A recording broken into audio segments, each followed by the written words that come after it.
Hello and welcome. This is NTA Tuesday Live, and I'm Cyril Stober. And Nigeria's new tax regime, effective January 1st, 2026, aims to simplify the tax system, reduce the burden on low-income earners, and boost investment, contrary to several myths.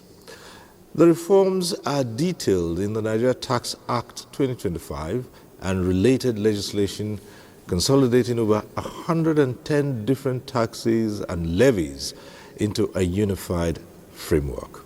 Now, for the 2025-2026 tax year, income tax rates range from 10.5% to 39%, depending, of course, on how much you earn. There are 5 core tax bands: 10.5%, 17.5%, 30%, 33%, and 39% according to inland revenue. Now, our focus on NTA Tuesday Live this week is the new tax regime, the myths and the reality. But before we get down to the business, let's get to see this report put together by correspondent Benny Adams. Nigeria's new tax laws are scheduled to take effect from January 1st, 2026. But many Nigerians are yet to have a full understanding of what the new tax reform is all about. Hence, the need for continuous enlightenment by all stakeholders. People are not aware. They can't even take advantage of those benefits, and they continue to go through the pain and the complications they are dealing with, particularly to do with multiple taxes in Nigeria. So we think that we should be able to make communications in local languages. We cannot wait and allow those who don't mean well. That's one category. And those who genuinely do not understand, that's another category, to be misled, and into impeding the process. The focus of the tax regime now is voluntary compliance. You determine what you are supposed to pay, proceed to relevant tax authority, be federal, state, or otherwise, to go and pay. No tax person will worry you, but if you don't pay, perhaps the law will take its course. So the ideal thing is that every citizen should pay their fair share of taxes. It gives you the right to ask government questions, what they are doing with your money. So the idea is that people should just learn to collaborate with government, be very patient, ready to ask appropriate questions, and let us see how when revenue that is collected could be used to address most of these issues that we have been talking about that government needs to provide. Have a conversation about what your taxes will be and how you will be charged accordingly, what sector to get into to make sure they benefit from that. With every segment of society showing interest in aspects that concerns them, tonight, NTA Tuesday Live has an assemblage of experts to further break down the issues ahead of January 1st.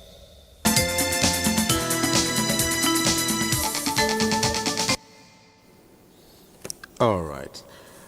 That report sets the tone for tonight's discussion. Let's get to meet our guests. I'd like to welcome to this program Mr. Taiwo Oyedele, is chairman of the Presidential Committee on Fiscal Policy and Tax Reforms. Good to see you again. Thank you very much, Mr. Stober. Right. We're joined by Professor Uche Waleke, Director, Institute of Capital Market Studies at Nasarawa State University, Kefi. Thanks for being here, Prof. Thank you so much, Cyril. And we're also joined tonight by Dr. Bakari Wadinga. He is a former permanent secretary, the Federal Ministry of Finance. He's a fellow of the Institute of Chartered Accountants, ICANN, and Chartered Institute of Taxation. Thank you for having me. Thank you.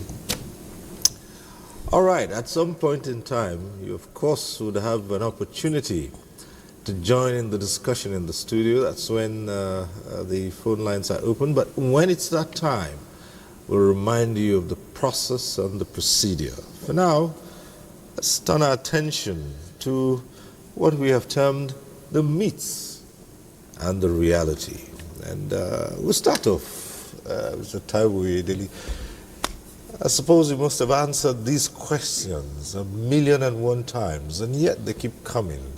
from our background report, all sectors, all segments, everyone is asking, what is this new law? As we anticipate the 1st of January when it takes off, what do we expect? How is it different from all we've had in the past? And of course, realizing that no one really likes the tax man. and this is not just about Nigeria, it's all over the world. Yes. So, what is new, what is different, and how do we transition? Yeah, thank you very much once again. And I think I need to also commend the NTA for the sustained focus on this very important issue for our country. Let me start first, in your opening remarks before the questions. So the bands of tax rates, the ones we actually have in the new tax laws are much lower. So under the new tax law, the band for individuals is between 0%. In other words, about 1/3 of workers will not pay any tax, to 25% if you are a high net worth individual like a billionaire. And by global standard and even by African standard, that's one of the lowest rates for rich people. So even rich people will find Nigeria very attractive to live and invest and grow. But to your question about, what will change, what is it that we're trying to do, what should people expect? And you're right, people don't love the tax man, they also don't like to pay taxes. But sometimes the analogy you can use is like a child who is ill. They may not like the medical doctor because they think the doctor will give them an injection and it's painful. But that is to make them be well. Society can only function when you have that social contract in which the people part with their resources in form of taxes, and government is responsible to use that for the benefit of society. So from next year, a number of things will change within the tax system. Number one is we had tax laws that many of them predated our independence, before someone like me was born. And clearly those laws were developed for a world that no longer exists. And because we're forcing ourselves to apply laws that were made for a different generation, it became an impediment to our growth. And many Nigerians can relate with this example I want to give. If you want to start a new business, particularly in some of the urban areas, and you just put in a sign to say, XYZ, it could be selling stuff or rendering services. Before you get your first customer, you will see government officers who show up. They're here to collect permit for this, business registration, advertisement, license. Nobody is asking you whether you're even making money. Nobody is asking you, do you have access to credit? Nobody is asking you, we can provide you with management skills. This is what they do in countries where things work, because we need to understand the philosophy around taxes, that if we support our people and our businesses to do well, the tax that they pay eventually are the consequences of those economic activities. So from next year, you see more sanity around the number of taxes that we pay. We're not saying that it will be like turning on the tap on the 1st of January and everything will just be perfect, but that process has started. The other thing you will find is that, as Mr. President promised, we will no longer tax seed. We will also not tax poverty, and we will not tax investment. So from January next year, a lot of our low-income earners will find that they no longer have to pay what we call PAYE, pay as you earn tax. The money that hits your bank account will go up from January. Same thing if you are middle class. You see a drop in the taxes you pay. The other important thing that will happen next year from January, and this is actually maybe the most important thing I should emphasize, is that these reforms have been designed in a way that will make prices of goods and services, especially the essential ones like food, like education, like medical services, like transportation, like rent, to make the prices come down. And how are we going to be able to achieve that? The tax laws try to address the costs of those producing food items, rendering services of education and healthcare and so on and so forth. I'll give one example. This bottle of water is a food item, and so is bread, and so on and so forth. Yam, beans.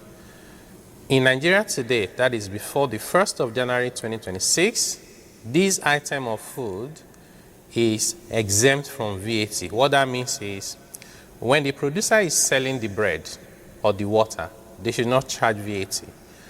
But they would have incurred VAT in producing the item they are selling.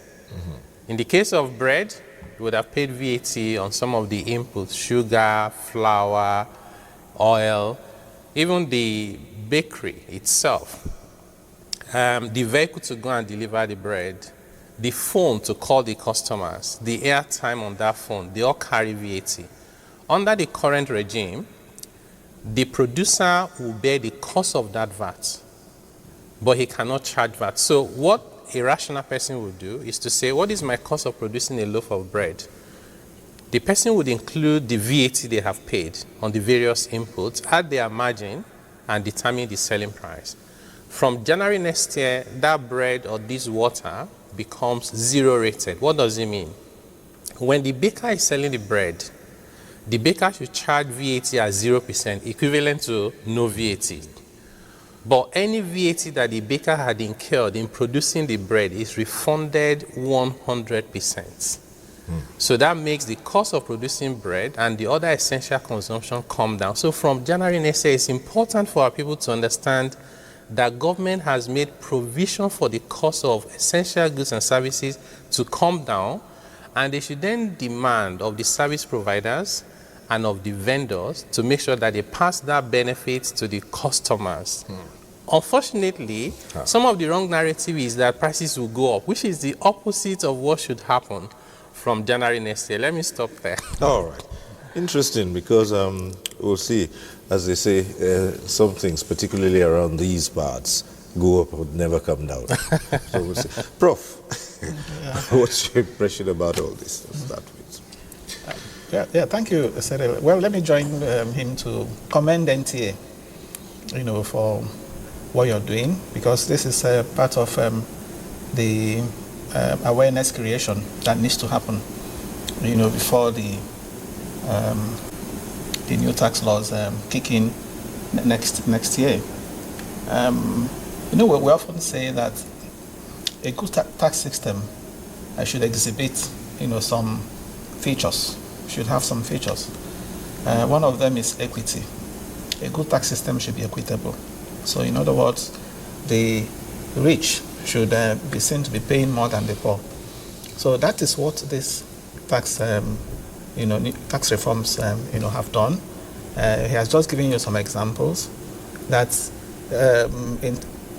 in the area of personal income tax, for example, the pay as you earn, people earning 800,000 naira below. As a matter of fact, by the time you take into cognizance the relief, people earning, somebody earning say 1 million naira in a year may end up not paying anything, because the first 800,000 is completely, waived.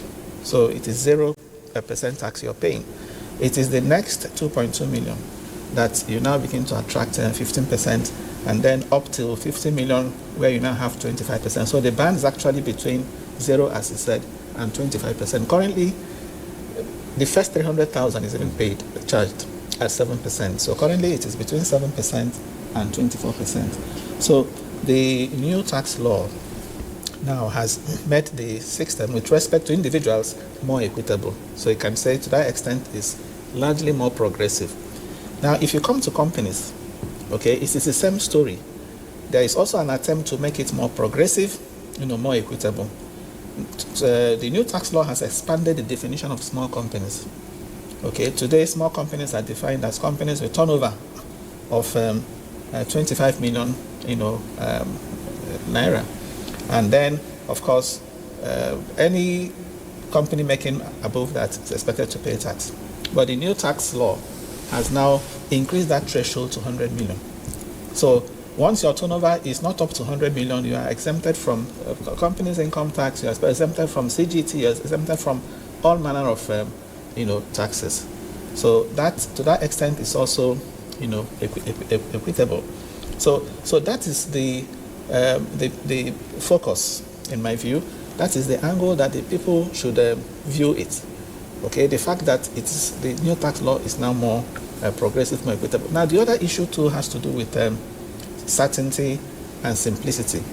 When you talk about a good tax system, it should be simple, and that is what is behind the idea of harmonizing the myriads of taxes, to not more than 9, to single digits, streamlining all the taxes. I also give a specific example. Today, companies pay, not only companies income tax, big companies of 30%, they also pay tertiary education tax, they also pay the Naseni levy, they also pay police trust fund levy, they also pay industrial technology levy, and they also pay NIDA levy. You see, all manner of levies are paid by companies. So what the new tax law has done is to simplify all that into one levy called development levy of 4%. So instead of paying this, I've counted up to 5, you just pay that development levy. So simplicity, certainty, you know what you have to pay, and of course that encourages voluntary compliance. Now, talking about myths, okay, a lot of myths, just as you rightly mentioned, have been associated with the new tax reforms. One of such myths is that, as a matter of fact, I encountered somebody who told me that from next year, that anytime he sells his shares, he's going to pay capital gains tax of 30%. So once you sell your shares, you pay, there'll be tax on the shares you're going to sell. So that is a myth. Now, the reality is that it is only when what has been sold, okay, is in excess of 150 million, within a 12-month period, that CGT applies. And again, even when you sell shares worth 150 million, you don't automatically pay CGT when you have reinvested the proceeds from such such shares. So that myth should be corrected, debunked. Another one too that's associated with that is also what we have experienced on TV the other day in another TV station. The question was, central bank has now lifted the limits for deposits. You cannot deposit as much as you want in a bank without any charge, unlike before where they placed the limits. Okay, so the question was that it was that central bank must have been colluding with the Federal Inland Revenue Service, to now lure people to bring in their money to the banks, so that those money will be taxed. So the person is now saying that before the end of the year, he's going to withdraw his deposits from the bank, so that the tax person does not tax the deposit. So the impression, the myth, is that money you have in your account will be taxed from January. Again, is a myth. That is not true. Okay, the idea of linking the BVN to the maybe tax identification number, for example, is just for record purposes, information purposes. Okay, the taxman, for example, should view, if you like, the kind of activities that go on in someone's such that if, for example, it is not commensurate or is not reflective of the tax the person is paying, then questions can be asked. It doesn't mean that if you have money in your account in January that you're going to be taxed. So that is one myth, again, that we need to correct. All right, we're getting all these from different angles, but let's come to Dr. Wadinga and see how this reflects with you. Thank you, Sri. My reflection may be slightly, different, and that I will key in from the point of view of myth and reality. Myth, no. Myth, yes. Let's start with no. The common myth is that some people say the government is broke, that's why government is just raising taxes anyhow. No, that is not so. Government does not become broke and go about raising taxes, you know. Then some people say by January, if you keep your money in the bank, it will miss because government will be taking it anyhow. It is not true because of all the tax reforms, there is nowhere where such is part of the law. Again, some people say that the tax is pro-poor because the low income, the lowest minimum salary, they will pay zero tax. Then as the income progresses, which qualifies it to be a progressive taxation, the tax rate increases up to 25, over 50 million. Now, you see that the myth there is, which is real, when we say tax rate is progressive and is pro-poor, yes, but we also go ahead to say it is fair to the wealthy. Is it true? How can you take more of my money and you say you are fair to me? That is why I say myth, yes, myth, no. You cannot be fair to somebody and you are increasing his quantum of payment. But again, I was listening to Alhaji Dangote the other time. He was responding to questions on social media in respect of this tax rate. And he was asked whether, as a businessman, he is happy and willing with the payment of increased tax for the rich. He said, yes. It is not the rate of tax that spurs him to invest. In fact, there are factors like, contribution to the well-being of the society, and he will wish that he pays more taxes so that we can guarantee business environment-friendly policies. Our children can go to school, hospitals can be built so that we don't sojourn abroad. This was what he said, which means that tax rate is not the sole determinant of investment, encouragement. Again, yes, the source of this myth itself, I look at the sections of the Nigerian Tax Act after going through, and I discovered that there were two sections, again, that support this myth, the outside there. Section 158 provides for surcharge on certain items. And of that, top on that list is fossil fuel. And by extension is well-refined petrol, which is a dicey, debate area. Again, it goes to section 186 to say the following taxes are suspended. Then you ask yourself, Cyril, why inserting these two sections if we do not want to generate suspicion? Why? So these are the causes of this controversy too.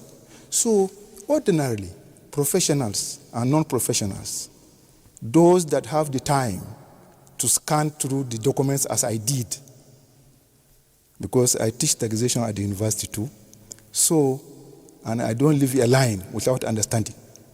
So this is one of the areas where I say I will divert a bit to say the act itself is contributing with these provisions. All right. So, good enough fact that we're here with Mr. Taiwo Oyedele. We, in addition to the discussion in the studio, we also have a number of reports that also speak to the issues. Let's get to see this one from Lagos. Lagos remains an attractive destination for businesses and investors to thrive, considering its position as the home of one of the busiest airports in the country. Also, the Apapa and Lekki Deep Sea Ports, the largest single-train refinery in the world, as well as the seat of banking, real estate, digital innovation, manufacturing, and fintech. All of these, experts say, constitute a huge tax base for the nation's commercial nerve center. The focus at this time is to ensure that the citizens are fine, things are working, those that are out of the tax net are in the tax net. And then consequently, if the economic development is enhanced and the standard of living is enhanced, then taxes will increase. If taxes will increase, there will be promotion of economic growth, there will be enhancement of tax to GDP ratio. So I think it's great news for the country. And I mean, Lagos, of course, is the commercial hub of Nigeria. And you were asking about, will it increase entrepreneurship? Yeah, I think it will, but it will also make it easier for large companies. I mean, the large companies that we think about, consumer good companies or oil and gas companies, that they're in a better tax environment. So it's great news for the country, and all credit to the administration. And I think, of course, we've got better at tracking people's income so that it's in the tax net and in every country in the world. The harmonized tax reforms, stakeholders agree, will address tax evasion and boost revenue earnings for the government.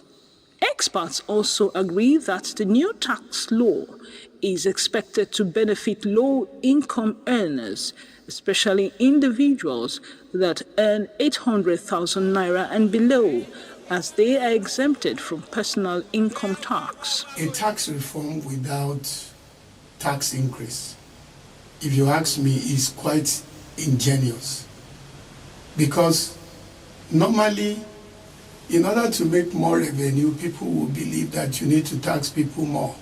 But the president said when the committee was inaugurated, let the poor breathe. Ahead of the commencement of the new tax regime, experts believe that earnings from the new tax system is expected to foster tax compliance, deepen infrastructural growth for national development.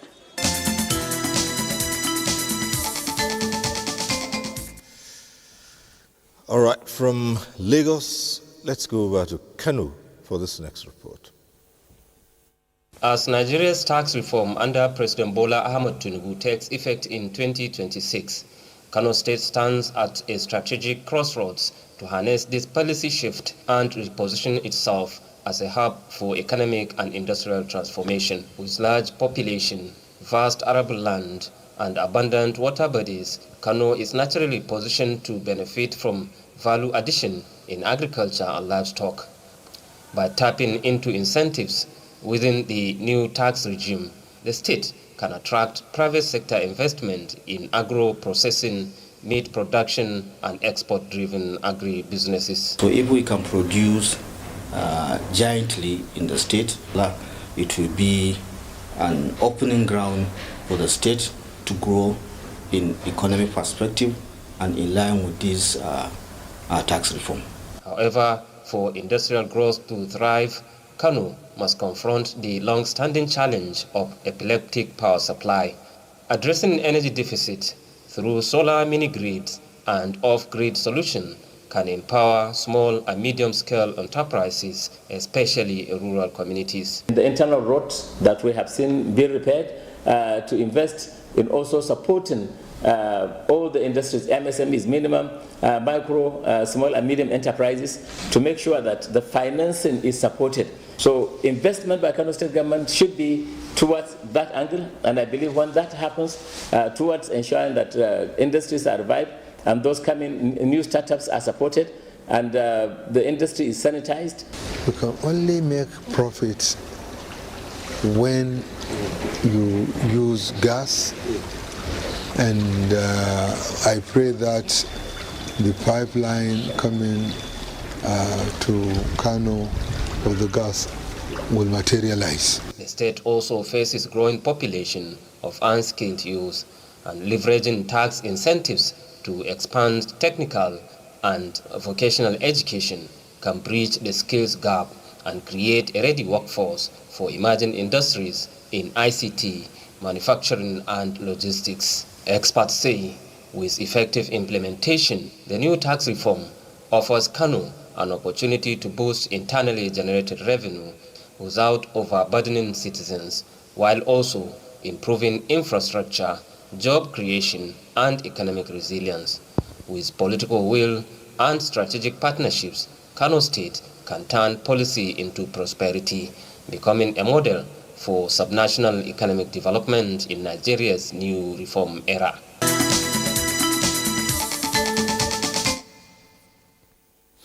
All right, those two reports, and we're back here in the studio. And one thing persistently comes up.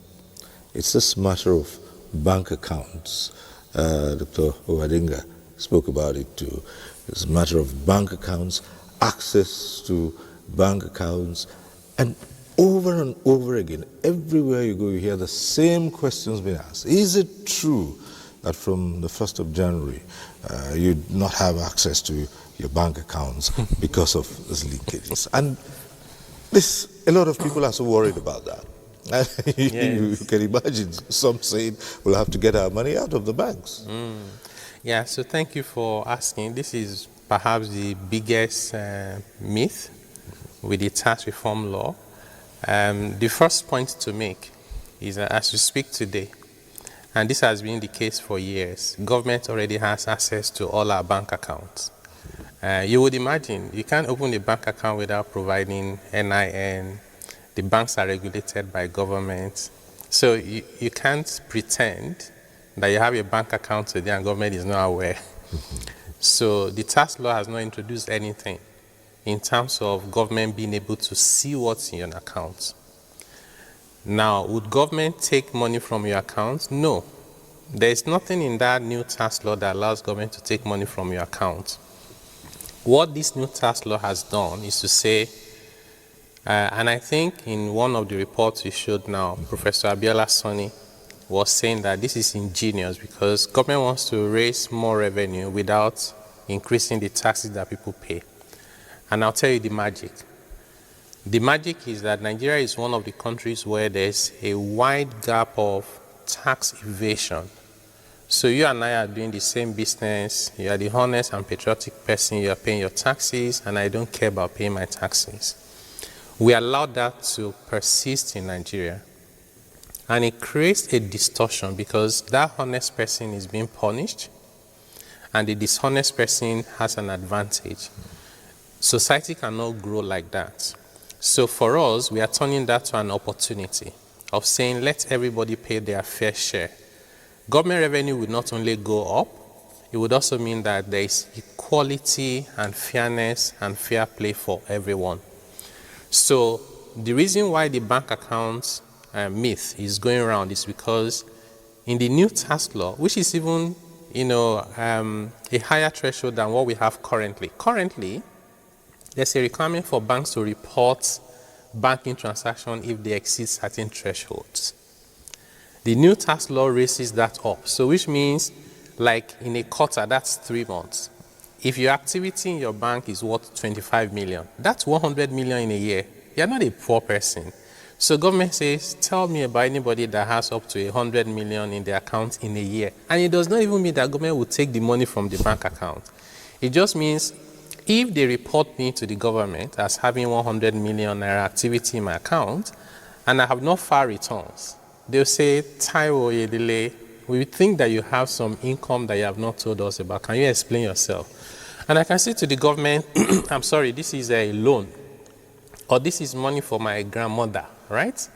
So government will not take money from anybody's account. The access to bank account is a global standard, and usually it's for government to get intelligence for people who may be evading taxes that are not poor persons. Let me quickly address a few of the issues that my colleagues have raised. Right. So Professor spoke about the 800,000 naira. So just to add to that, so he's right. We have a new tax band where the exemption is higher than before, which means more low-income earners would no longer be paying PAYE from January. But it's even better than the 800,000 naira because that 800,000 naira is what we call taxable income. Before you arrive at taxable income, you take your gross income. That's the amount the employer promises to pay you for the services you render as an employee. So let's say you earn 100,000 naira a month. In a year, that's 1,200,000 naira. Before you even talk about tax at all, you will start by taking out what we call statutory deduction. In other words, inside the tax law, it says you are eligible to claim some deduction so you don't pay tax on all your income.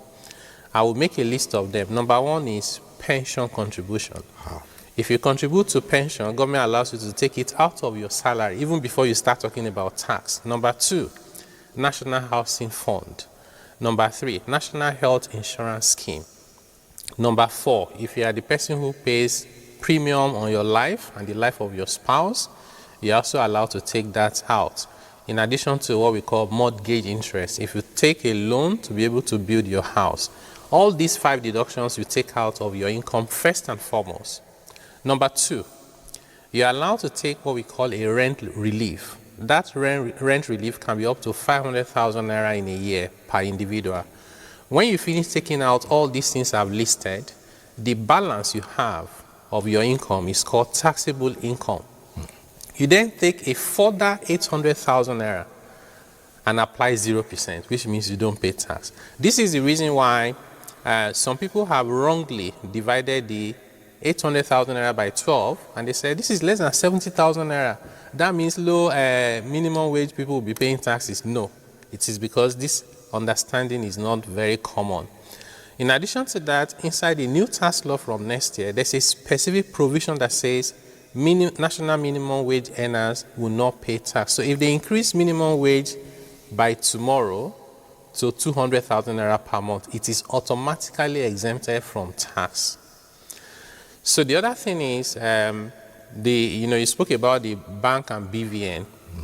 So I can even announce to the Nigerian people that we had a meeting yesterday with the Joint Revenue Board, where you have some of the states' internal revenue services, as well as working with the FRS. And the plan now is to even remove the requirement for BVN from your tax registration. We just want you to be able to register. I don't even need to have a bank account before I earn income. So government is not after your money inside your bank account. Professor also spoke about capital gains tax on shares. People have shares in the stock market. Some of them say, oh, let's go and sell because they have introduced 30% tax. It is not true. In fact, what we have done from next year in the new law is that everybody who has shares in the stock market has exemption from paying tax. About 99% of the investors there, the exemption is unconditional. So they can buy today and sell tomorrow, they will not pay any tax. The remaining 1% are the big investors. Their own exemption is conditional.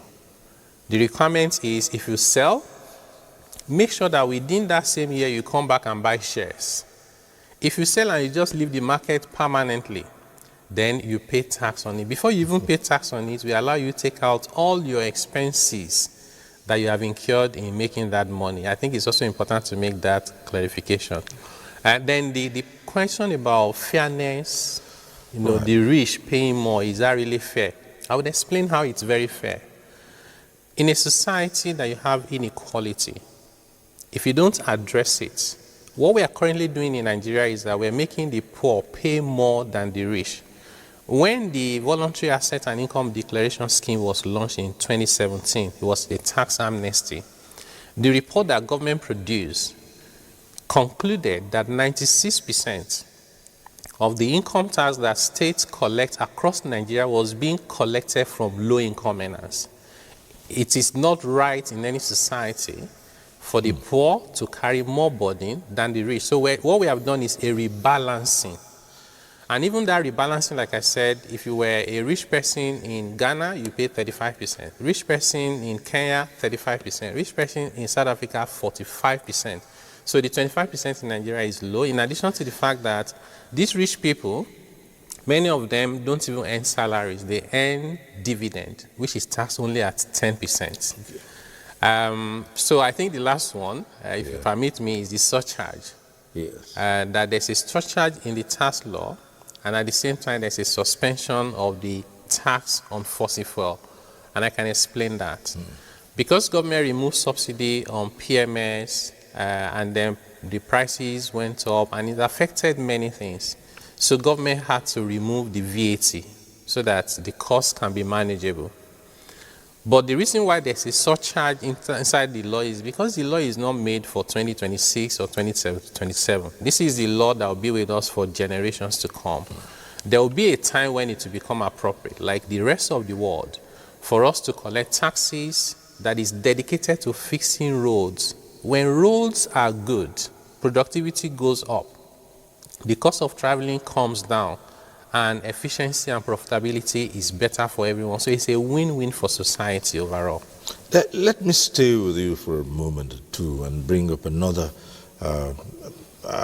in line with the worries that have been expressed. There are millions of senior citizens, and they can't wait to hear in specific terms and simple terms if what they get, and by the way, we all know what the pensions are like in this country, if what they get will be taxable. We love our senior citizens. We had a very extensive debate in the committee when we were working on the laws, and I can say to Nigerians, 100%, if you earn pension, no tax. Retirement benefit, no tax. They say, God forbid, if somebody loses their job and they pay them severance payment, no tax. But if you're a retiree and you say, but I'm not tired, and you start a new business, you set up a bank and you start making money, you will pay tax on that new business, but not on your retirement income and pension. Well, I brought this up because there are, a number of retirees who have expressed concern that they have received letters from tax authorities demanding that they pay tax. I think it's always sometimes a miscommunication because, for example, I made this example in another forum to say Aliko Dangote can decide that he's retired today. If he's retired today, does it mean Dangote Refinery, Dangote Cement, all of them should be exempted? No. So we have to make a distinction between the retiree and their income sources. Yes, but so particularly retirees of government, civil servants, retired civil servants. And here, I don't mean the level of permanent secretaries, like Dr. Wadinga. No, even here. at that, I'm talking even at that, they have served the government. Whether you work in the private sector or public sector, when you retire, in the new tax law, there is no tax on your pension, retirement benefit, and anything that you're earning from that retirement. When they write to you and they say you should pay tax, you just reply to them and say, I don't have any other income. Maybe they think you have a massive estate where you're collecting rent. Nobody can tell. It's you to explain yourself. Prof, the other aspect, which a lot of questions are also raised, has to do with businesses and, such other individuals who are high players in the economy. And so property owners, for instance, and how this will affect them. And the eye on this is the matter of rent, because where you say this is meant to ameliorate all these payments that people make, the huge property owner, the one who has the estates and all that, who are considered as high income earners, who naturally would pay more rents, where would they pass more tax? Where would they pass that extra they pay into? It goes to rents. Okay, I think I made some allusions when I talked about formal businesses. Formal businesses where the turnover is less than a particular threshold, 100 million. Those ones will not be paying tax. But of course, if it is more than 100 million, then, or your fixed assets is 250,000, okay, you'll be required to pay tax. And that tax is 30%. 30%. But if you are, for example, you deal in property, okay, that's also one of the reasons the capital gains tax, was merged with the company's income tax. Currently, capital gains tax is 10%. Company's income tax is 30%. So you see a disparity. And because of that disparity, you also find, people circumventing, if you like, avoiding, tax because of that loophole. So in the case of somebody who deals in property, if I understood your question, for example, now that person, instead of paying the capital gains tax of 10%, he sells his property, he pays capital gains tax of 10%, he will not be required to do that at 30%, so as not to, if you like, benefit from that arbitrage or that, that differential. Okay. Yeah. I wanted to add to once you are done. Yeah. So I like the question a lot because I think it will benefit our viewers. So first, if you're a landlord and you have a big estate, you collect rent, you clearly fall in the category of high income earners who are on paper asked to pay a little bit more from next year. But it's a big picture that we have to piece together. This same landlord will get benefits from next year that they never got before. Number one, from next year, anything to do with property, whether it's land, whether you are selling a building, the VAT has been removed. It's VAT exempt. Number two, when you earn rent, don't just go and pay tax on the rent. You deduct all your expenses, maintenance of the property, insurance, you pay the house agent, you pay a lawyer, all your payment, just keep the receipts. You take it out from your rent before you pay tax. Number three, if you have that most likely in a company, your tax rate currently is 30%. From next year, it's coming down to 25%. That same business as well will be entitled to a lot of other reliefs and allowances. So in other words, this person that has this massive business will benefit maybe about 1 billion naira from their company operation.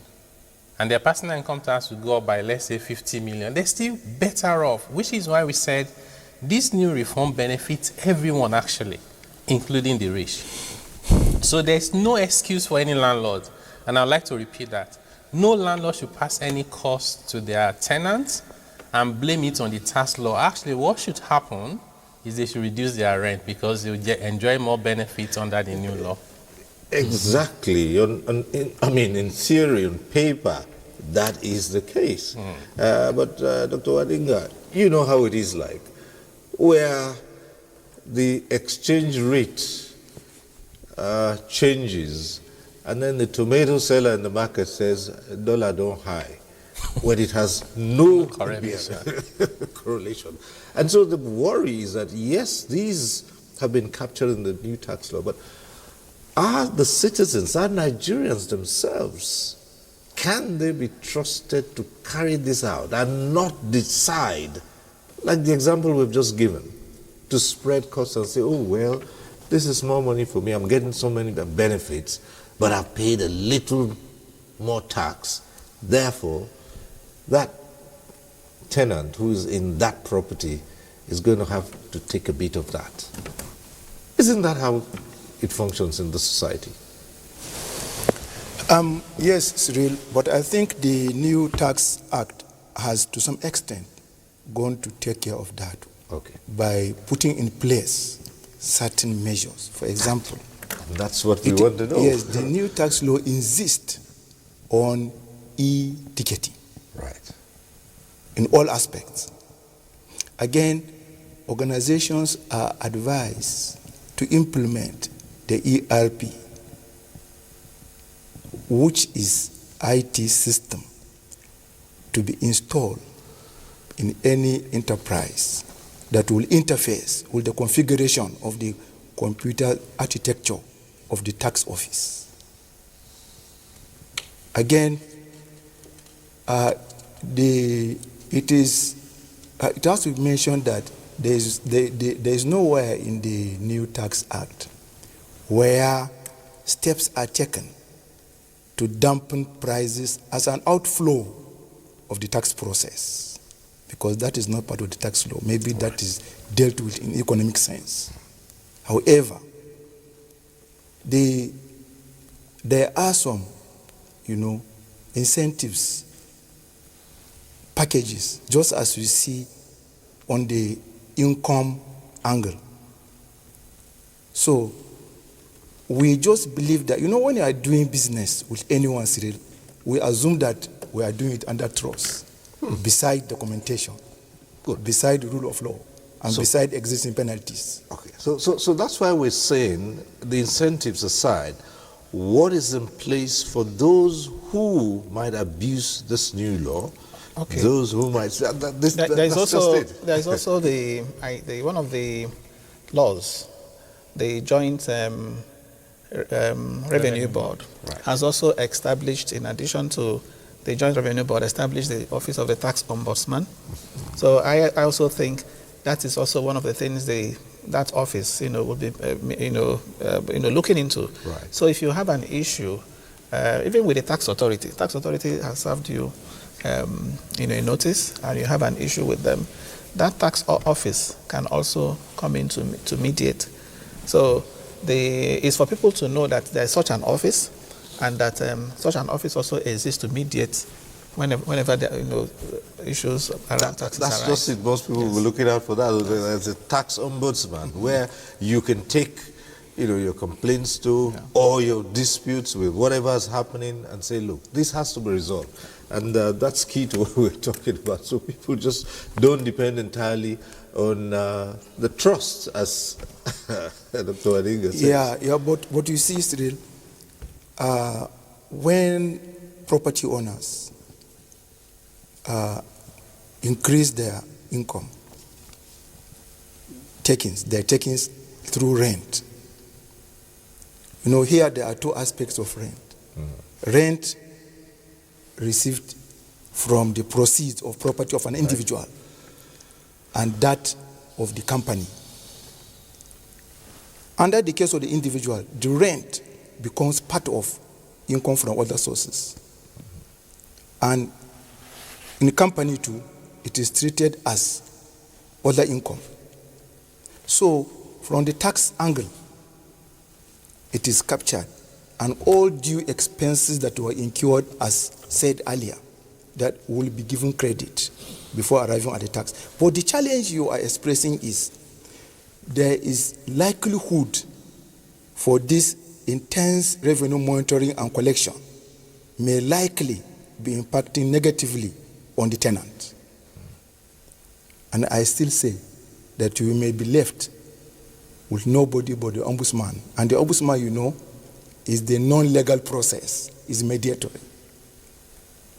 So still, from the welfare package angle in economics, there could be a shelter, there could be a way out, so that outside the normal tax law, that becomes a welfare issue to streamline and dampen price increase, including rent. Okay. There's the other aspect which I'd like us to look into. I don't know if we'll do that right now or when we come back in the second segment, and that has to do with largely the informal sector, because all of this, yes, is nice and cut for the formal sector, but the informal sector is so large, and the question of VAT, I keep referring to it. The informal sector, which it's actually impossible to capture exactly the transactions that go on there, how the new tax laws will affect those, and how they will carry out. Because you just mentioned here that whatever you take out,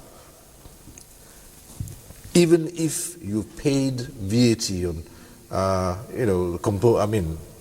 what you use to produce whatever it is you produce, you are entitled to a refund. That may well be so for the formal sector, but for the informal sector, how do you capture that? Yeah, no, very good question. So for the informal sector, and I think it's also Professor Abiola Sani that said it in one of your reports, when the president said, let the poor breathe. So this new tax law has recognized that the informal sector have no capacity to keep records, to go and claim refund. They don't even know how to go about it. This law says, if what you make in a year from your business or whatever you're doing is 100 million naira or less, whether you're a company or not, you're exempted from charging VAT. Right. So this means don't worry about, just do your business and live your life, because you're right. They do not have the ability to go through these formal processes. It's for more bigger companies to claim input VAT and all. In which case, whether you're a small company, next year you will benefit. Whether you're a big company, next year you will benefit as well. Well, at this point, we'll take a short break. When we return, the phone lines will be open. It means you can join in the conversation in the studio, and we'll take another report and highlight other issues with regard to the new tax law bill to come into effect on the 1st of January next year. So stay with us. We'll be right back. Federal government of Nigeria warns vandals of national assets, electricity transmission towers, cables and other facilities to desist from this act of sabotage. Vandalism is a serious crime punishable under the law. Vandalizing electrical equipments will affect millions of Nigerians, including your loved ones. Remember that national assets belong to all of us, hence the need to protect them. Report all cases of suspicious movement around electrical facilities to security agencies. When you see something, say something. This message is from the Federal Ministry of Information and National Orientation in collaboration with the National Counter-Terrorism Center, NCTC, Office of the National Security Advisor.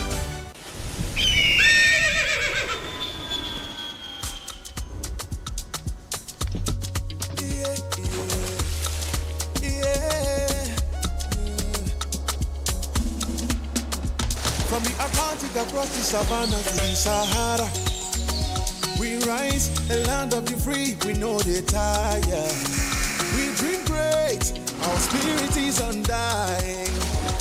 Resilient, rooted like palm tree, we sway in colors, we stand dark in demand, we bet solutions, we ignite passion, yeah. Ethnicity is unique, we are more than just a nation. We are Nigeria, we are Nigeria, strengthening unity, we know they carry lives. We are Nigeria, together live the dream of a land with great destiny. We are Nigeria. I am the real Nigerian. Brought to you by the National Orientation Agency, NOA.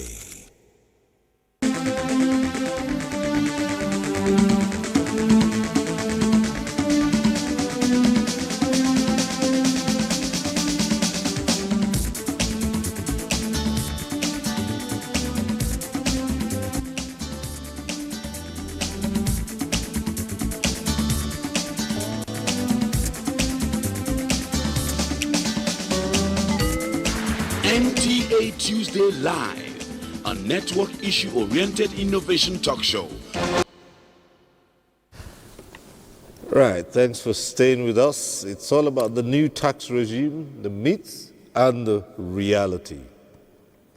Now, this segment, the lines will be open, the numbers to call will be on your screen. You can take advantage of those and call in. And as we say every Tuesday, if you're calling in tonight and your call gets through to the studio, do us a favor, turn down the volume of your TV set to avoid the hurlback or the echo. And an easy way to know if your call has been passed through is your name appears on screen. It tells you that your call has been passed through to the studio. So just go ahead and ask your question or make a comment, and we encourage you not to bother too much about the greetings. A simple hello would be fine. And we also ask that as much as possible, you keep those comments and questions as brief as possible so that others can also get on the platform and air their views. So now let's begin with this report from Enugu. The Nigeria Tax Reform Act 2025 could be better described as a harmonized tax system. Prior to the signing of Tax Reform Act into law by President Bola Ahmed Tinubu on the 26th of June, several tax laws were being operated across federal, state, and local governments of the country. The Nigeria Tax Reform Act 2025 is compressed into 4 acts. These include the Nigeria Tax Act, Nigeria Revenue Service Establishment Act, Nigeria Tax Administration Act, and the Joint Revenue Board Establishment Tax. These 4 acts seek to streamline compliance, strengthen intergovernmental coordination, and reposition the tax system. Companies with annual revenue up to 100 million naira and fixed assets below 250 million naira do not have to pay company income tax, capital gain tax, and the newly introduced development levy. Again, value-added tax is no longer charged on essential goods and services such as food, education, healthcare, rent. Individuals earning below 800,000 naira per annum are exempted from personal income tax. With this reduction of tax burden on a large number of the populace and capturing of more people into the tax net, residents of Enugu opine that it will drive SMEs, which is the engine of development in every economy, and as such create jobs, boost agriculture and agro-processing sector, improve healthcare system, and reduce crime and criminality to the barest. They are going to reinvest the savings made from non-payment of tax into their business, and it makes businesses to grow. Again, it's going to help organizations, informal sector, that are yet to come up. They will be encouraged to start their business because they know fully well that if they start, they won't pay much tax. In fact, they won't pay much tax when they have a turnover of less than 100 million. Enugu State being a state that has a coal, we benefit from, because they have comparative advantage in that area. They will benefit from all other jobs that are associated with mining activity. The agricultural states will equally benefit from those comparative advantage, because those areas where tax laws are said, if you are involved in agricultural business, you have some level of relief. Consolidating scores of laws and introducing modern implementation mechanisms, it is expected that these reforms will significantly reshape Nigeria's fiscal future.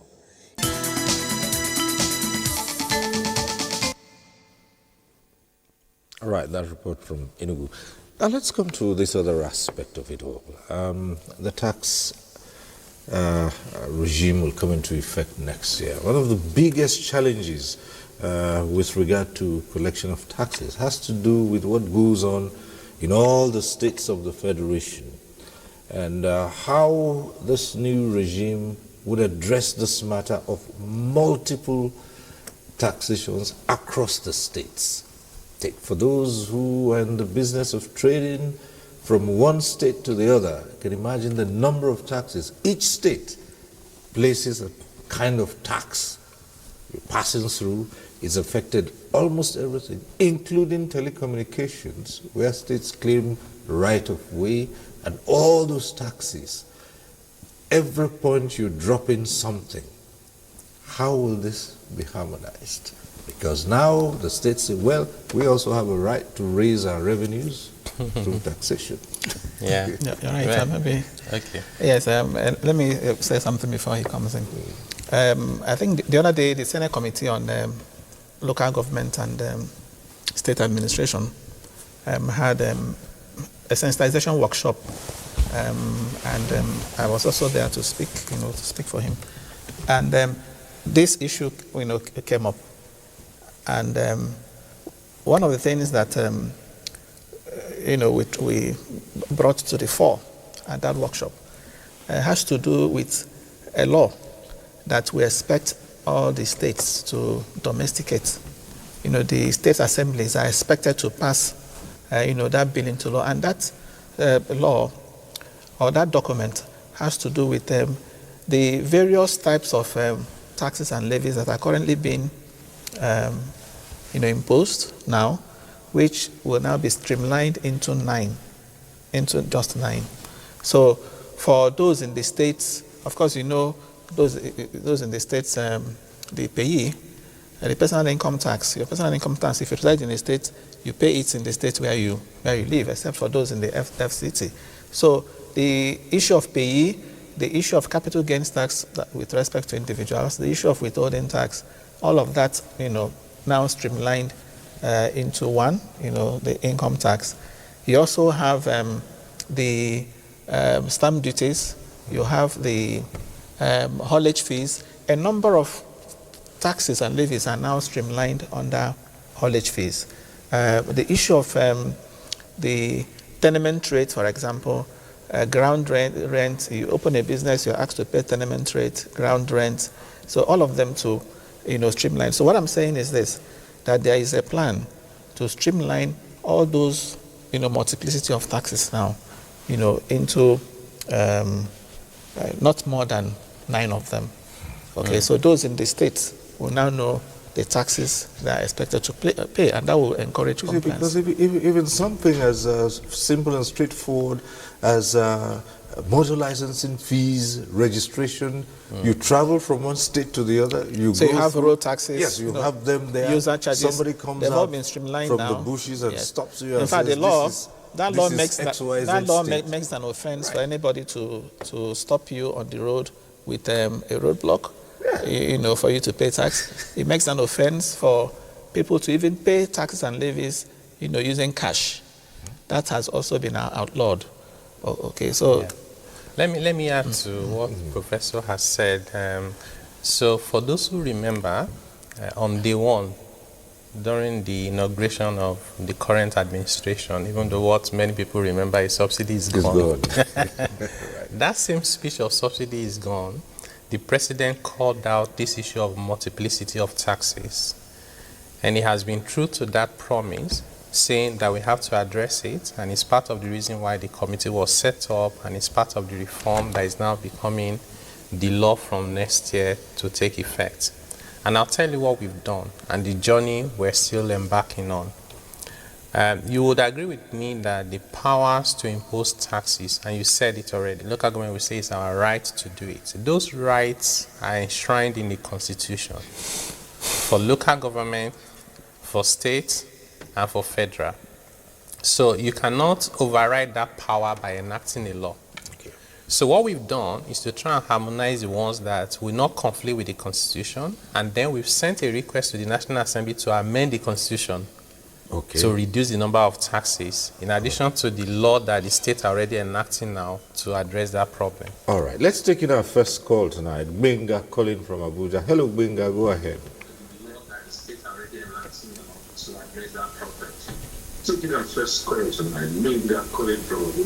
Hello, Benga. Thank you very much. Good evening. Good evening. The program is very enlightening. I just have a few questions. Number one, implementation of these tax laws, especially as it relates to ordinary businessmen that are into transport. As a transporter, I will pay my haulage. I will get my haulage certificate in Abuja. I get to Kogi. Somebody tells me that there's a document missing. I have to pay for that. I get to Ondo. A different document again is presented. So at the end of the day, I paid here in Abuja, but I still pay across the country. That's one. Two, I do some businesses. I pay VAT from the first seller. I sell the same product, and I'm told again that VAT will be removed.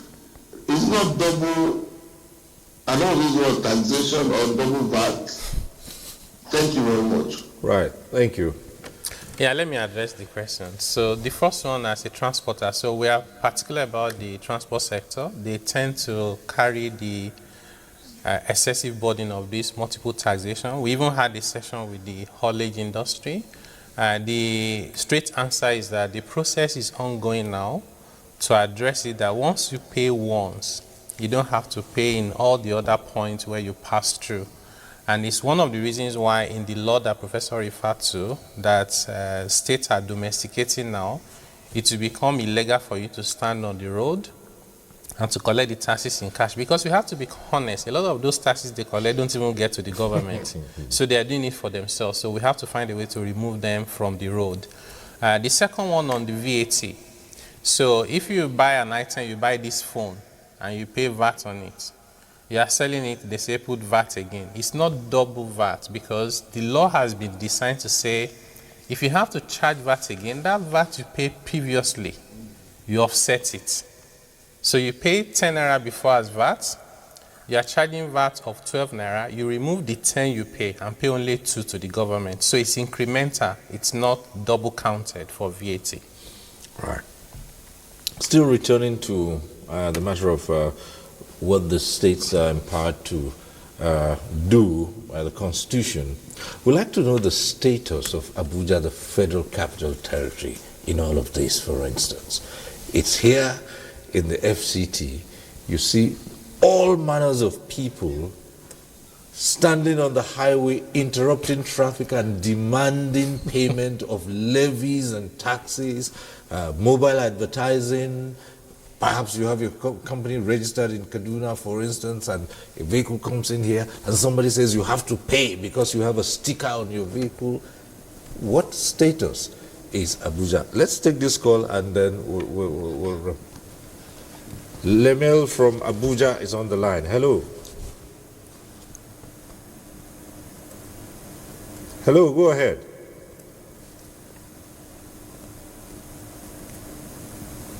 Hello, good evening. Good evening.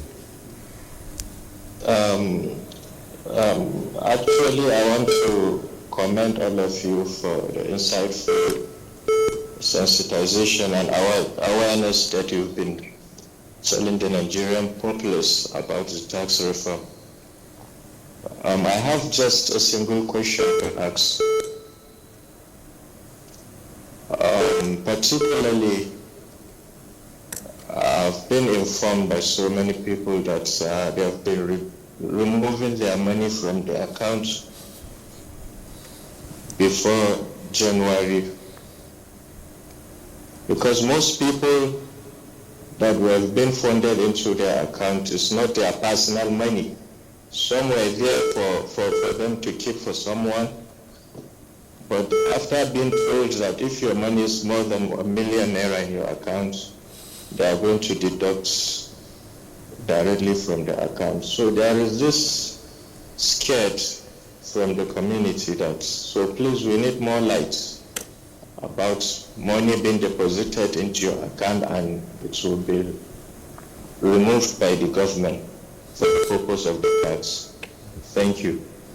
Right, thank you very much. Yeah. This is a recurring question. I think just to repeat, whether you have 1 million in your account or 1 billion in your account, 1 naira, government will not take from your account. The tax law does not give that power to government to take money from your account.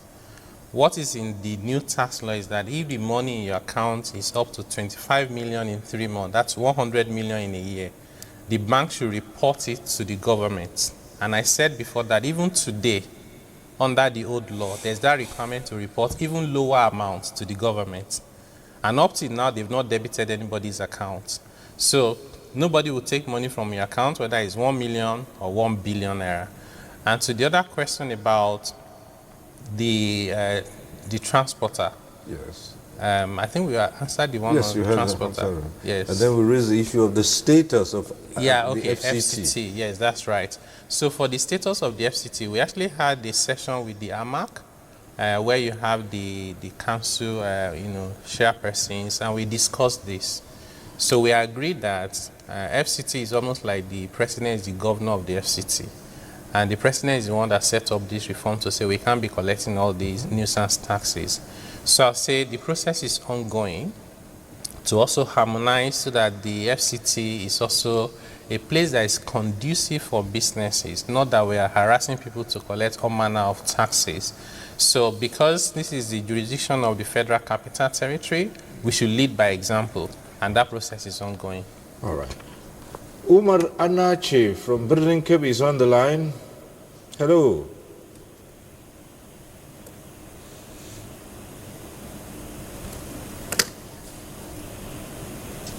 Hello, Umar. Hello, good evening, Mr. Siro. Good evening.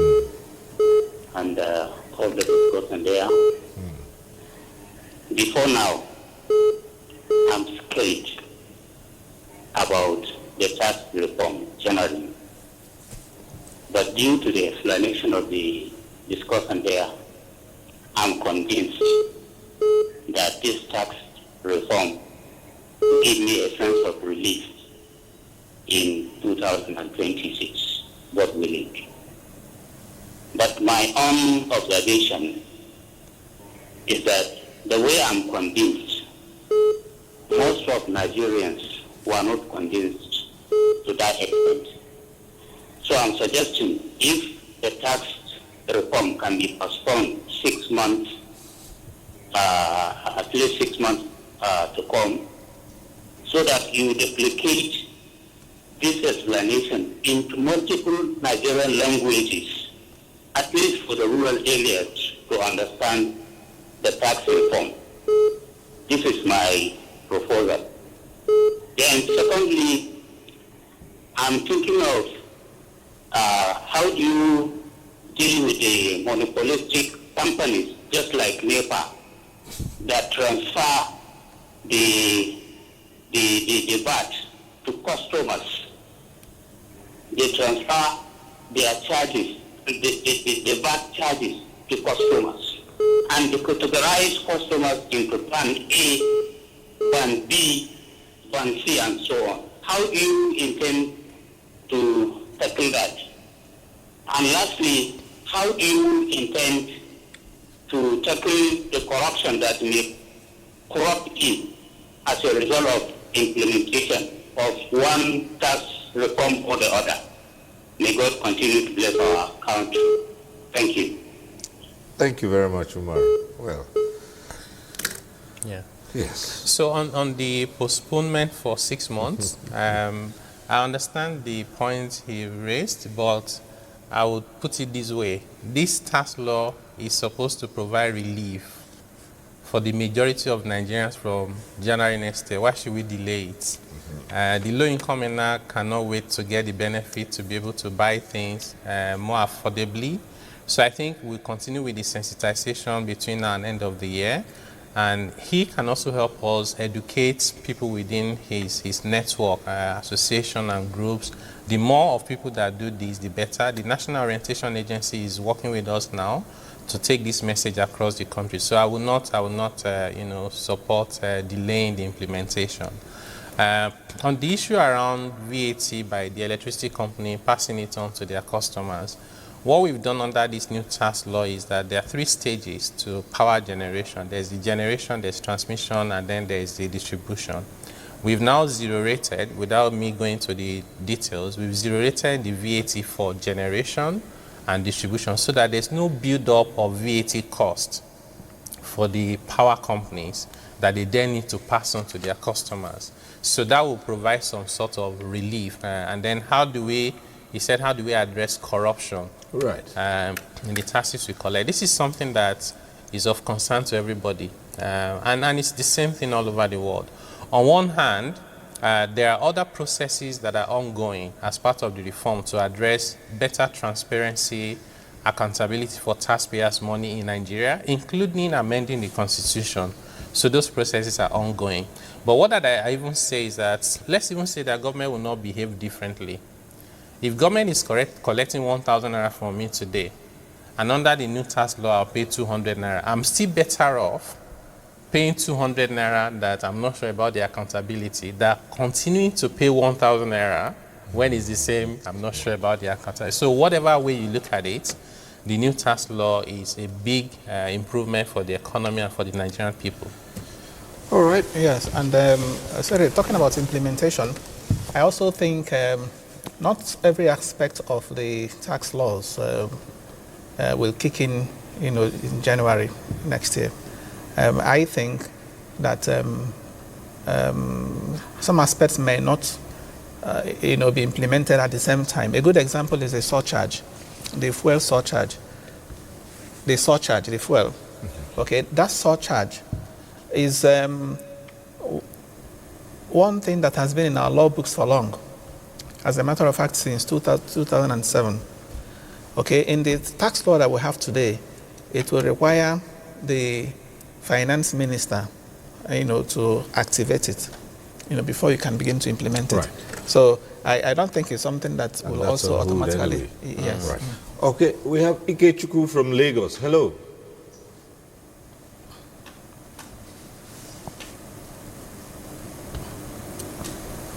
Is he still on the line? Hello, good evening, sir. Good evening. Hello? Hello, go ahead. Hello? Go ahead, Ikechukwu. Good evening, sir. Can you hear me? Yes, good evening. So, what I'm trying to point at is about this tax of 18. Lagos of 18 is always quite different. What if some of us are doing transporters and some are traders? You might wake up more morning and see some people in your shop asking you to pay tax, and which is going to happen. Or you are maybe going from Mushi to Oshode to other, you meet some people and they will ask you for tax. What plans do people have on it, on that side? And again, does this tax, is it going to affect all this, what they call a national road transport or whatever? Are they going to be free from the road, from people to have a good access? And that again, I'm going to point to landlord of 18. How is it going to benefit we citizens in the renting side? Because the rent now is much, much high. And people are bringing tax again. You see, how are we going to cope as a poor citizens? Thank you so much. That's what I want to know. All right. Ikechukwu. Yeah, I guess the place I'd like to start is, he said we are bringing tax again. But we have been explaining all day that we are reducing the tax. So we are not, because if we keep saying we are bringing tax again, we are giving the landlord the excuse to increase the rent. We need to be careful. There's nothing in this new law that is bringing another tax again for the landlord. So I need to clarify that. And then the other question he asked is that you are going around, they're asking you for tax, and you are at zero transport. Let's make a distinction. First, you have some associations that collect their taxes. If you're a driver, they have the NURT, I think that's what they call it. That's not a tax issue. Yes, I think those issues are being addressed separately. It's not a tax. They're not collecting money for the government. That's their own way of collecting membership dues from their members, which some of us don't agree with.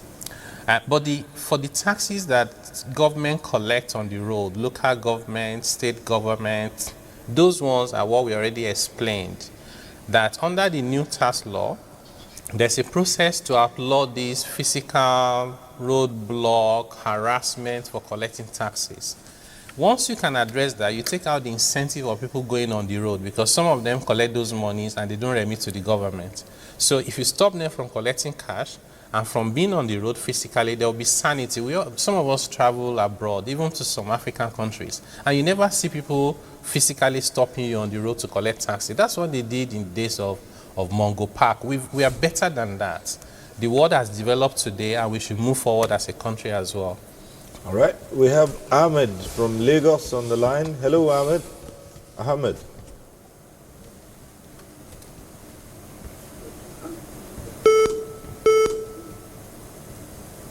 Good evening, sir. Good evening. Hello, sir. Good evening. Yes. Thank you. I want to thank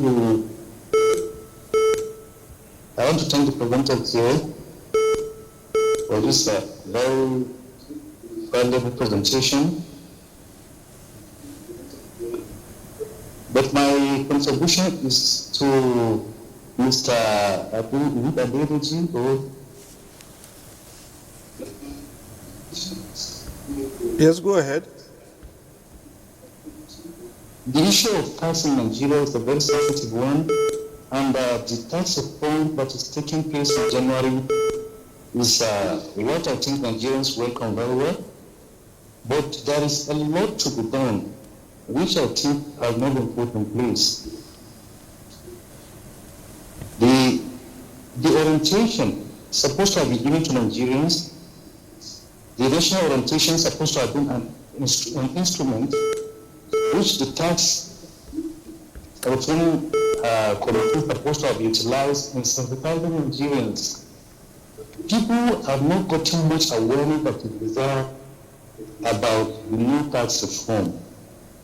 And so I think it's not late for the committee to embark on that. National Orientation is an agency that's supposed to have given orientation to Nigerian people on the government policies. So I think I wish to suggest that the committee should look into that, liaise with the National Orientation Agency to go around the country to sensitize Nigerians so that the burden or the pain of the tax will not be that much on Nigerians. Thank you, sir. All right. Thank you. Yes. You see, yeah, I've noticed a recurring decimal in these responses. There is a gap between the coordination at the federal and at the local, state and local government level. Why? The new Tax Administration Act, Establishment Act, what it does with the revenue administration is that it retained the functions of the former FRS, but added the supervision and overseeing the aspect of taxation of the state and by extension local government. But again, this is work in progress. Why? Because if we say that we have streamlined preponderance of taxes into 9 at the state level, that is theory. Why? Because we have to agree to the fact that the landscape, the silo attitude of the governors at that level, the level of fiscal abuse at local government level, and security challenges, inability to monitor compliance at this subnational level, we have to accept that it's a work in progress. And that is why that aspect of, the suspicion of this working, coming up on the road, rent, because on the road, the driver is left on his own. Tenants are left on their own. But the tax administration law has gone far to encapsulate what is to be done. That's why I say it's work in progress. Okay. Well, Prof, let's move to international trade and investment. How this new regime, tax regime, will impact that? Okay, well, to the extent that it will improve the ease of doing business in Nigeria, if you look at one of the pillars of ease of doing business is ease of paying taxes. And over the years, Nigeria has not ranked well, in the ease of doing business. So to the extent that it will improve the ease of doing business, to the extent that it will streamline taxes and make the business environment a lot more friendly, we expect that capital inflows, first confidence in the economy will improve, will further improve, and then of course we'll expect that that will also improve the international trade. We'll have more trade. Where you have lower or improve the environment for taxes. So there'll be more investment, and we also expect that international trade will improve. One thing we cannot stop talking about, and have to over and over re-emphasize. Let me also quickly add this. You see, part of the myth too is that the whole essence of what the government is doing is to, ramp up, boost revenue. Okay, yes, to some extent that may be true, but it is, being done not by way of increasing taxes, but by way of plugging loopholes. One of the loopholes the government is intending to plug, has to do with if you like, the tax avoidance schemes that a number of multinationals or big companies, engage in. And that's also what has given rise to this issue of, the effective minimum tax for, multinationals. Multinationals with turnover of 750, million euro, be required to pay a minimum of 15% tax. So where they are currently not paying up to that, they will be required to do a top-up. So not only those with turnover of 750 million euro, but even the local ones that are big, with turnover of 50 billion, will also be required to, to pay such, do a top-up. So what that does is to, as I said, ensure that part of the money that we have been losing, as a result of tax avoidance schemes, what we call base erosion and profit shifting, will be plugged. So that's the whole idea behind that. We have Rufai from Kebbi. Hello.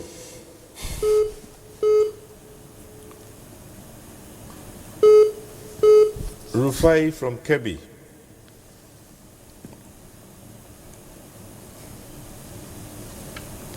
Hello. Hello. Good evening, sir. Good evening.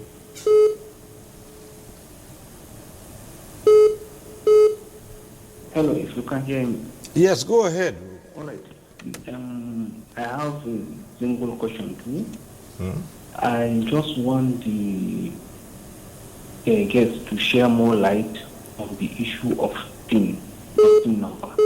What is the relationship of TIN number with the tax?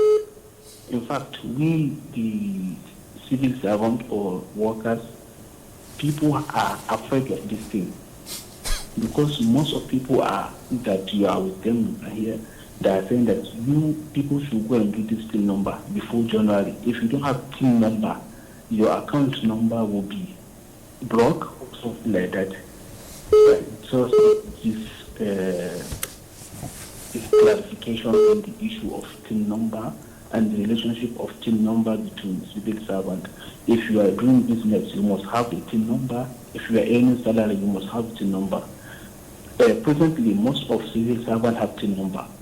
So must they do another TIN number again, or the only TIN number that they are using can be linked to their number, or BVN number is already how do I say it? It's okay for them. Thank you very much. Right. Thank you, Rufai. Okay. Yes, so I can address that. Yes.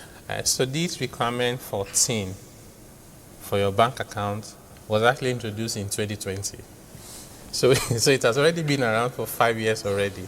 So it's not a new requirement. So anybody and everybody that needs to have TIN most likely already has it.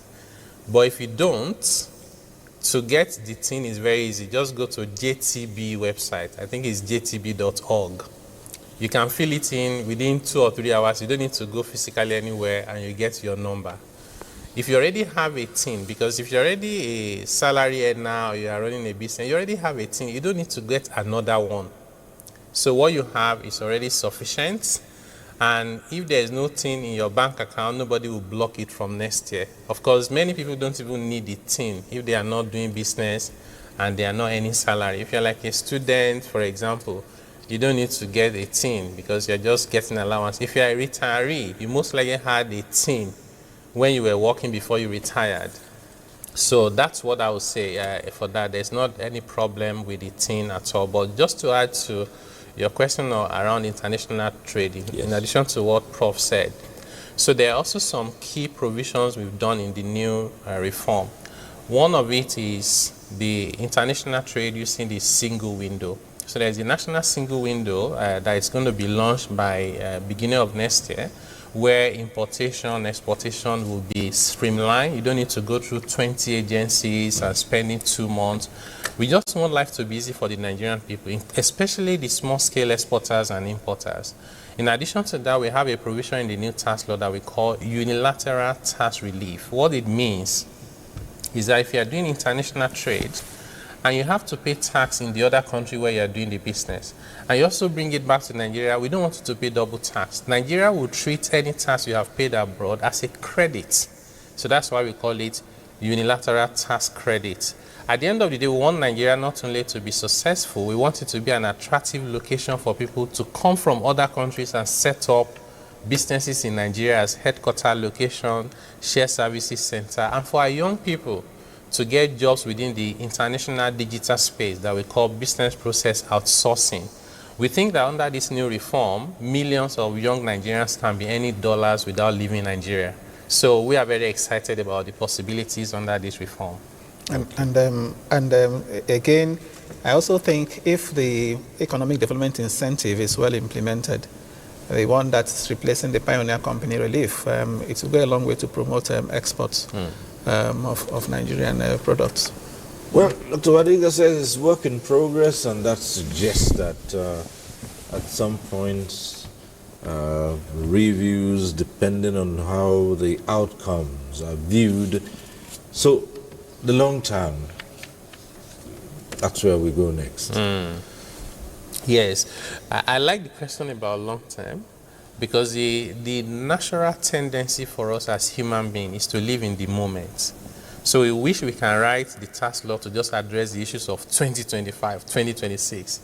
Whereas it has to, one, address that. That's equally important, without undermining our ability as a people to be successful in the medium to long term. The medium to long term for us is a country where our tax to GDP ratio would have increased, not because we are taxing people more, but by improving efficiency and blocking leakages, and government using that money for infrastructure, human capital development, from education to health, which we have all provided in this new law, so that the quality of life for the Nigerian people can be better. And more importantly, is a system where there's shared prosperity. Shared prosperity because individuals are earning income, we have more disposable income. The things that they buy will be more affordable. Because they have more ability to buy, businesses will sell more. When businesses sell more, they hire more people. They pay them higher salaries. So that just has a way of going around. So that when we look back in another few years, we'll say that we did the best for our country and we're better off for it, where we would have lifted millions and tens of millions of Nigerians out of poverty. Those who are in the middle class will go into upper class. Those who are in upper class will become billionaires. And how we want Nigerian businesses to become multinational, that they can bring billions of dollars back to Nigeria, so that when the price of oil drops, we will no longer panic. And we know this is possible. Well, I've had people say to me that there are two aspects that excite them about the new tax regime. The first, of course, is the idea that those with low-income earners would be exempt from paying this income tax. And the other aspect is the self-assessment. Yes. Right. So the self-assessment regime is something we've had for a long time. What we've done now is to simplify it. A lot of it, we even want, some of the forms are being designed as we speak, where you can just almost like you're buying airtime on your phone is enough. The one good thing about self-assessment is government says we trust you to tell us your affairs. If you tell us and you're low income, you don't need to pay tax. You tell us you're a small business, you don't need to pay tax. You tell us you're a big man, you pay some tax, right? We want that fairness. So that is the essence of the self-assessment. But it goes beyond that. God forbid again that we have COVID-19. During COVID, Nigeria struggled. Many of our citizens live on daily income. We said they should not go out. If we didn't do anything about it, some people would die of hunger, not because of COVID. In other countries where the tax system works, you don't need to ask somebody whether they are poor or not. That self-assessment that they have been declaring over time gives you data. You can tell who is poor, where they are based. You have their bank account. you have their phone number, you just give them alert. Even on their phone, you can give their phone stamp. They take the phone and they go and collect yam, they go and collect rice. We need to get there in Nigeria, which is why Nigerians need to take this tax reform seriously. It goes far beyond collecting revenue from taxes. It's about how we organize society and we cater for those who are vulnerable amongst us, while we ensure that those who have a little bit more pay their fair share. And that's also why even those that have been exempted, like we said companies with turnover of less than 100 million will not be paying tax. Those ones too are required to file returns. Because that data is important. Yes. Yeah. The ones that, okay. Yes, you're not paying, but let the tax authority have your data. Okay. For the businesses Yes. that earn low, Yes. the individuals, what are they expected to do? Because there are certain services in this country today where you cannot access or you cannot request if you do not have a tax clearance certificate. And these are still there. So what happens? A low-income earner doesn't pay tax. Do they still request for a tax clearance certificate, and what that process will be? Excellent question. So what we've done under the new law is, number one, we have reduced the requirement for tax clearance certificate to very few. I think they're about 5. They used to be over 20 before. So which means the transactions that will ask you to present tax clearance certificate has been reduced significantly. I think it's like buying land, getting government contract, getting firearm license, and doing importation, few items. But even when you need those tax clearance certificate for those activities, the fact that you haven't paid tax but you have filed returns makes you eligible for tax clearance certificate. There's nothing in the law that says your tax clearance certificate must have tax paid. It can say tax clearance certificate, Taiwo Yedele, income, this amount, tax payable, nil. So don't let anybody force you to pay tax just because you need tax clearance certificate. It's not supported by law. And under this new reform from next year, there's the tax ombudsman to help you out. All right. And for free of charge. Okay. Yes. And back to the self-assessment. All right, I assess myself. My income for a year is 200,000. Then no tax. Then So no tax. you tell government that it's 200,000, and then your tax is 000. If you want tax clearance certificate, it's given to you. Right. And then And then your bank account is 100 million. We asked you to come and explain. So that's the issue. Yeah. But I think it's the right thing to do. We shouldn't allow people to game the system and just pretend like it's okay. Right. Society can never work. If I have 100 million in my account and I report 200,000 to the taxman, it's not right. It won't happen in any perhaps decent that is society. where the fear of the bank accounts and all the things is coming from. Because people want to hide what they have. Yes. And, under-assess themselves. And so if there's any feeling that you have a way of knowing. Yeah, but two important things. What I'm saying that even today, government knows already. Right. Number two is that if you work with the 100 million naira that is in the new tax law, how many Nigerians have 100 million naira? So that percentage is like maybe 2%. So which means majority of us don't have to worry ourselves. And for those who have more than 100 million, they don't have to worry because government already knows as of today. So it's just for us I think to... what he's saying is very important. So what it means is that it is not 1 million. Okay. It's not 1 because what is being spread out there that It's it 1 is once you have million, 1 million. 1 million. Yes, so it is 100 million or 1 million. Yeah, it's 25 million in 3 months, which is 100 million naira. Yes, but again, well, for the purpose of this program, 25 in 3 months. But again, in a situation where this is not steady, someone comes into, and of course we have to bring this other aspect of it into it.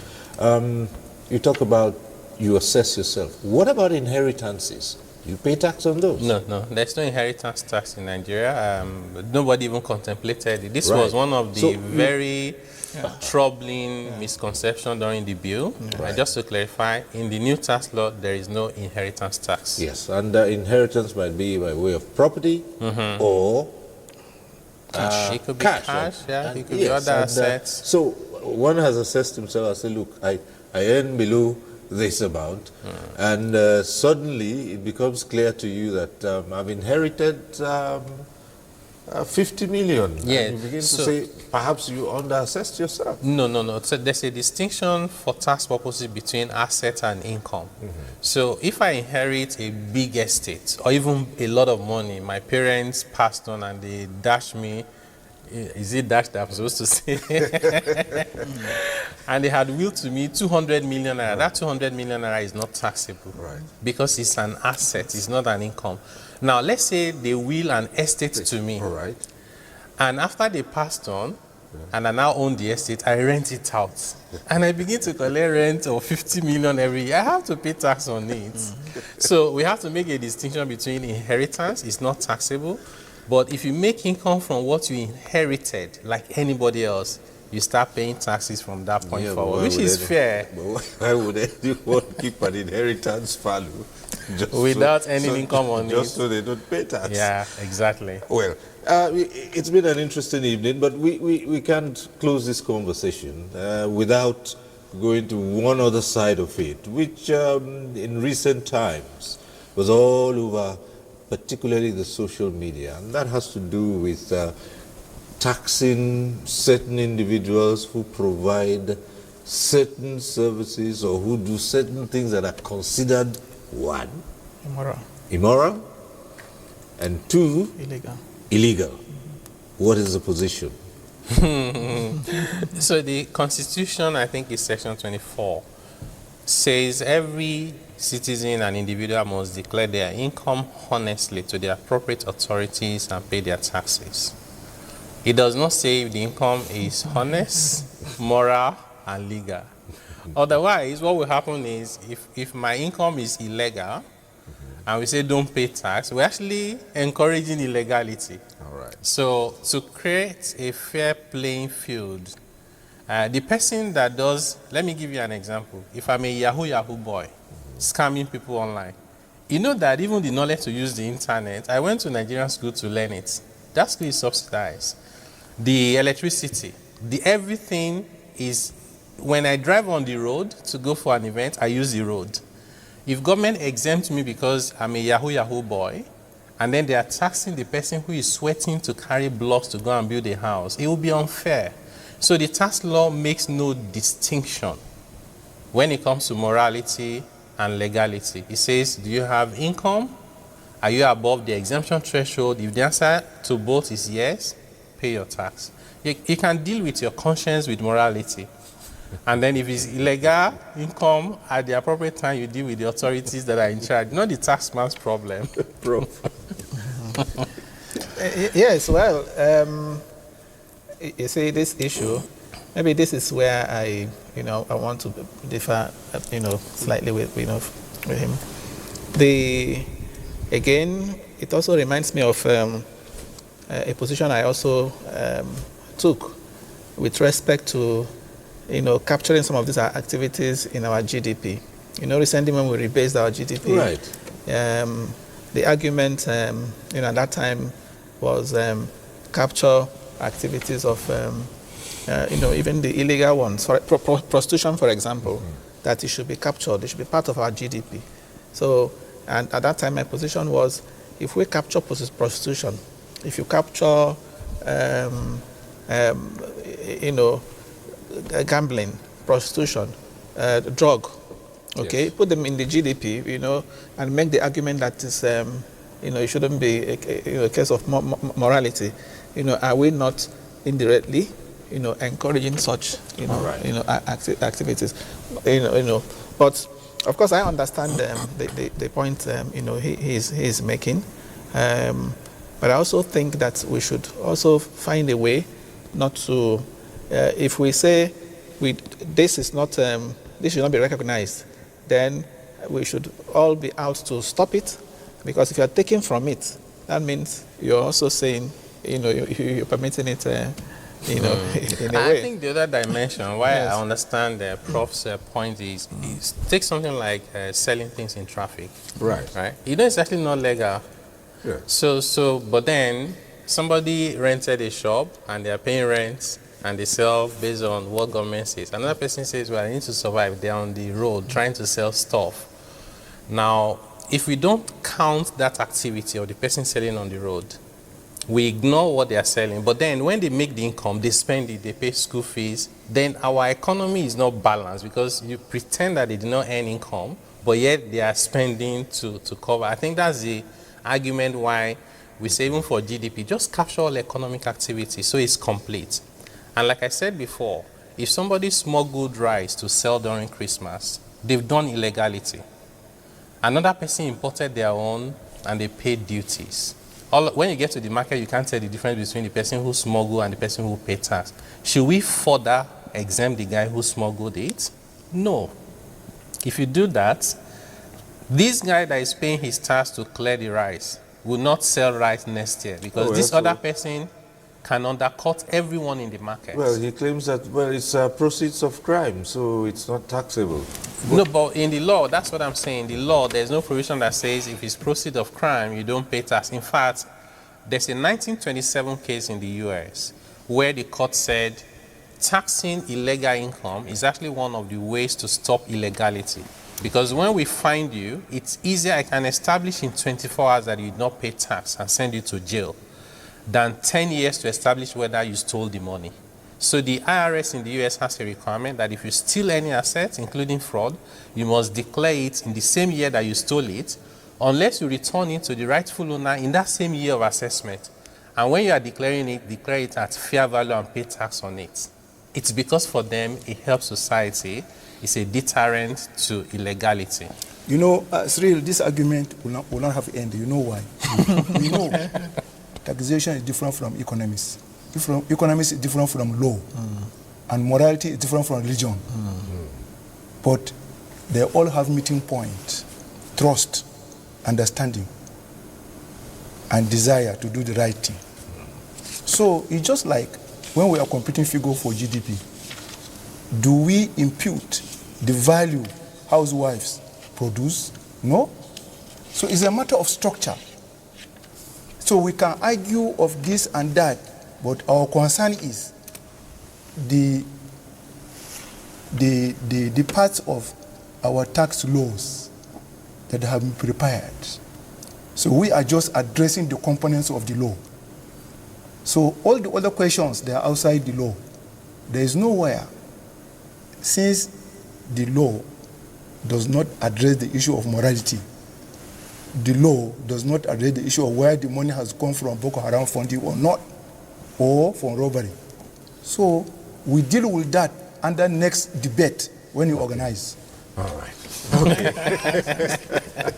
And so it's an appropriate place to end this conversation, except for one thing, and that's to reiterate one more time the difference between increasing taxes and expanding the net, which is where the whole argument has come out from, where people feel, oh, you are bringing more taxes. Oh, we are going to pay more.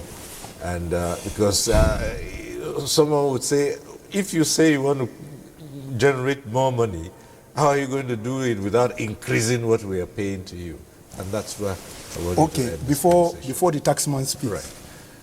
You know, this debate of increasing base have continued over a decade.